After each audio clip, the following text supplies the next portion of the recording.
হয়েছিল, তখন তার পেট খারাপ হলো এবং কি খুবই খারাপ হলো, তাই সে পাট নিক্ষেপ করলো। তার জন্য কি এটা অনেক অপরাধ, অনেকই বেআইনি? আপনি বলুন।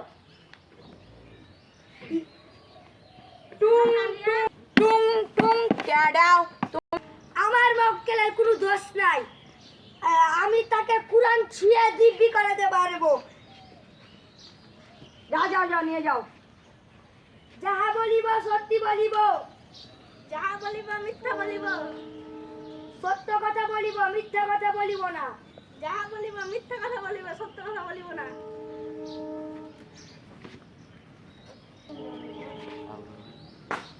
উনার মক্কেলের আমি ফাঁসি চাই। টুং টুং ট্যাডাও, তোকে 0 দিনের জন্য কারাদণ্ডে দণ্ডিত করা হলো। তুই কেমন আর মক্কেলের মুখে বাঁধবি?